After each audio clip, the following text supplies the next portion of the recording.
बुलाती थी मैं फ़ौरन जाती थी। तो कहते नहीं ठीक है आ जाना अपनी मर्ज़ी से, बिकॉज़ उनको तो पता ही होगा। अब आई डोंट नो वो क्या था, 2 मिनट बस उन्होंने फ़ोन बंद किया है, 2 मिनट के बाद मेरी बहन की कॉल आई है कि अबू इज़ नो मोर। और अम्मी अंदर गाड़ी में सो रही थी सिर्फ उस 10 मिनट में। वो 10 मिनट में वो अब्बू से नहीं मिली, लास्ट उनका जो है गुड बाय आमने सामने नहीं हुआ। तो वो उस चीज़ को लेके अभी तक ऐसे ही है। तो यार ये रिग्रेट होती है ना कि मैं उनसे मिल लेती, वो जा रहे थे, मुझे क्या पता था जा रहे हैं। तुम तो ये रिग्रेट मत रखना, ये ज़िंदगी में किसी को कुछ पता नहीं होता, लेकिन ये कि दिल तो यही चाहता है कि जिसके साथ इतनी मोहब्बत, इतना बड़ा रिश्ता हो, वो साथ हो। सो मैं तो सलूट करती हूँ अपनी माँ को। हम तो कहते हैं आपने दुनिया में जन्नत बना ली है, जितना अब्बू का ख्याल उन्होंने रखा है। लेकिन अब्बा ने भी रखा अम्मा का ख्याल, ये भी मानो ना। नहीं, अब्बू ने तो थ्रू आउट रखा, बहुत पर अच्छा। अनएक्सपेक्टेड एक चीज़ होती है ना, कभी कभी आप कहते हैं कि यार नॉर्मल है, बोल नहीं सकते थे, बेड पर आ गए थे, बहुत सारी चीज़ें, बहुत सारे केसेस ऐसे होते भी हैं। लेकिन वही पुराने ज़माने में जो ब्रॉटअप होते हैं वो फिर स्टिक रहते हैं। कितने मसले होते हैं, अभी हम लोग फ़ौरन कह देते यार छोड़ दो, ख़त्म करो, निकलो, अपनी ज़िंदगी बनाओ। ऐसी कोई चीज़ ही नहीं कि मेरी माँ ने, और हमेशा हमें भी यही सिखाया। ये एक पूरी ज़िंदगी है किसी की, और वो ऐसी ज़िंदगी जो मिसाली, हम लोग बातें करते हैं, किताबें पढ़ती हैं, आजकल के जो रिश्ते हैं मदिया, आजकल जो तुम लोगों के मैं देखता हूँ कि आज शादी हुई, 2 महीने बाद पता चला तलाक, और तीसरे महीने चौथी शादी। अजीब सी सिचुएशन, या गलत मैं कह रहा हूँ? अम्मी ने हमें यही सिखाया है कि रिश्ते निभाने से निभाए जाते हैं, तोड़ना चाहोगी तो सेकंड्स में टूट जाएंगे, ख़त्म हो जाएंगे। शादी करनी है तो शादी से पहले समझो आदमी की नेचर भी, और आदमी को चाहिए कि वो औरत की समझे। मर्द, आदमी से मुराद मर्द, हाँ, मर्द को चाहिए कि वो औरत की समझे, औरत को चाहिए मर्द की समझे। अम्मी ने अब्बू की नेचर समझ के ज़िंदगी गुजारी और अब्बू ने अम्मी की, इसलिए शायद इतने मसले भी नहीं हुए। जहाँ लड़ाइयाँ नहीं हुई इनकी? बहुत होती थी लड़ाइयाँ, तो नॉर्मल थी ना। हैं? हाँ, लड़ाइयाँ हमारी मियाँ बीवी की होती है। शरीफ आदमी है, अब लड़ाइयाँ तो करेंगे ना। तुम किस तरह से करते थे लड़ाइयाँ? अब्बू लड़ाई करने, मतलब तुम्हारी वालदा तो बोले जा रही हैं, वो क्या कैसे? यस यही था। और अम्मी भी इशारे करी होती थी, या आप गलत कह रहे हैं, अच्छा, यहाँ पे मैं ठीक हूँ, मैंने सही बात की है। वो कहते थे नहीं, लॉजिक लाओ, कोई और बात, गलत बात कर रही हो तुम। तो इनकी ऐसे लड़ाई होती थी, फिर हम बीच में मीडिएटर्स आते थे। लेकिन आपकी जिंदगी में तो long silences, right? Because he couldn't speak, so he would speak with word, you know, with hands and all. तो घर में ज्यादातर खामोशी। हम, आपको लगता है इतनी खामोश बच्चियां होंगी?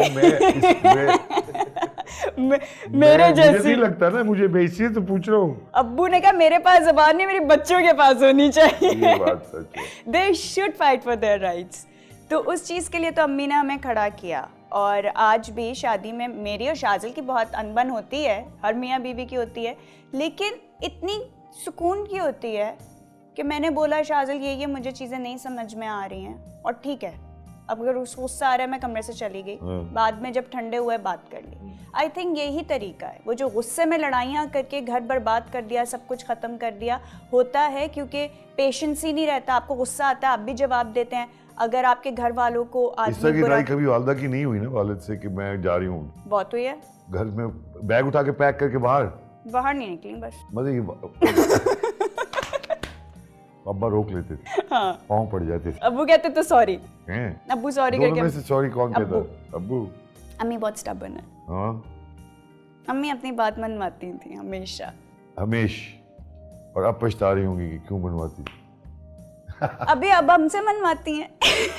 अच्छा, अब हम इट्स डिफिकल्ट ना, इतना मोहब्बत हो स्पाउस के साथ एक दूसरे की, तो लेकिन हाँ, मुश्किल हो जाता है जिंदा रहना उस तरह। अभी बहुत मुश्किल हुआ है। मतलब मेरे लिए, मैंने अम्मी को हमेशा बहुत स्ट्रांग देखा है, बहुत चीज़ों में खड़े हुए, फाइट करते हुए, राइट्स के लिए, लोगों के लिए, काउंसलर, कपल काउंसलिंग्स,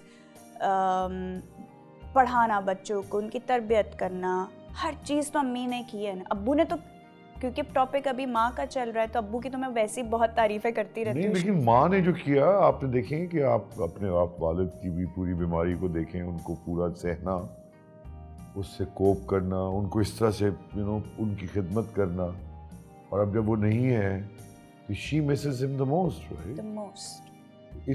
इसको अब जाहिर है उनको एक जिंदगी गुजारने के बाद ना एक आदमी खाली सा, it's like a theatre play, आपने बहुत अब कर लिया तो उसके बाद आप एक अजीब सी कमी महसूस करते हैं कि अगर आप नहीं जा रहे, उन लोगों से नहीं मिल रहे, 10-15 लोगों से। तो इफ्तिखार साहब तो अपनी ज़ात में एक अंजुमन थे, तो ये जो अब कमी है इसको अब तुम वालदा से किस तरह से उसको कोप कर, अब क्या करना है, क्या चाहती हो तुम अभी वालदा, क्या करें, किस तरह से कोप करें? डिस्कशंस होती हैं उनकी मेरी बहुत होती सारी, हैं। मैं कहती हूँ बात करें, लेकिन मैं मानती हूँ हम ज़रा नई जनरेशन के थोड़ा एकदम गुस्से में भी आ जाती हूँ, क्योंकि समझा रही होती हूँ, नहीं समझती, वो किसी और लेवल पर है, मैं वो रिलेट नहीं कर पाती, फिर मुझे रियलाइज़ होता है नहीं मैं गलत हूँ। अभी वो जिस फेज़ में, अगर मैं इस वक्त उनको इस तरीके से समझाऊंगी तो तुम वो क्या क्या चाहिए उसको, उनको ले जाना चाहिए अपने साथ, तुम चाहिए तुम्हारे साथ आके रहें? अम्मी मेरे साथ आ गई हैं, मैं आ ले गई? आई हूँ। ले आई हो? जी तीनों बहनों को करके तुम ले आई हो, वाह, जो तुम्हारे साथ रहेंगी। जी ये बात सच है मदिया कि तुम्हारा जो रिलेशनशिप था अपने वालिदैन से वो तीनों बहनों से अलग है, तुम पे बहुत ज्यादा फोकस दोनों का था। वो अब्बा जिस तरह से तुम्हें देखते थे, क्योंकि मैं मिला हूँ तुम्हारे साथ उनके, वो तो फिदा था तुम पे बिल्कुल, एक बाप जो थे। तो ये माँ को तुम रखोगी अब ऐसे ही है ऐसे ही। हमेशा के लिए, कभी कभी चली जाएगी? नहीं नहीं, वो तो जाएंगी ऑब्वियसली, 1-2 महीने बहनों के पास भी रहेंगी, सबने तुम्हारा काम ऐसा है मदिया। वो करेंगी, बट अम्मी अटैच्ड मुझसे बहुत है, मैंने अम्मी के ऊपर ना बहुत टाइम लगाया हुआ है। ये बात तो है। दूसरी बात ये कि अम्मी ने भी बड़ा टाइम लगाया हुआ है तुम पे, तुमको स्टार बनाने में कितना हाथ है अपनी वालदा का, बताओ? बहुत बहुत बहुत से क्या मुराद, फीसद पे आ जाओ, 100% में से कितना हिस्सा? 80%। ले, ये Twen- तो ए प्लस 20% अब्बू भी थे ना। 23%। अब्बू जब तुमने एक्चुअली, डिसाइड किया तो क्यों? अम्मी नहीं चाहती थी मैं आऊँ टीवी पे। हाँ, मैं इसमें अब्बा नहीं चाहते थे? अब्बू चाहते थे, अब्बू always wanted me to do how something. Nice. अम्मी नहीं चाहती थी, मैं कहती थी नहीं मीडिया तुमने नहीं। ख्वाहिश का कब से इजहार किया, किस उम्र से? When I was 16, अम्मा को किस बोला कि अब्बा को पहले बोला? अम्मी को ही बोला, क्योंकि ऑफर राना शेख ने, when I was 18 Rana Sheikh ने ऑफर की थी पार्टीशन की, ठीक है, तो मैंने अब्बू को बोला था, फिर? तो अम्मी ने कहा था ओवर माय डेड बॉडी, ऐसा Over my dead dead body? Body आ गई थी। अल्लाह, इतना बड़ा डायलॉग बोल दिया मैंने, कहा अब्बू ये यार, ओवर माय डेड बॉडी तो नहीं हो सकता, इस तरह तो मैं आगे काम नहीं कर सकूंगी। ये बड़ा अजीब बात हो जाती है बुदिया कि एक आप मर्द जब इजाजत दे दे औरत को तो वो कुछ ज्यादा ही आगे चली जाती।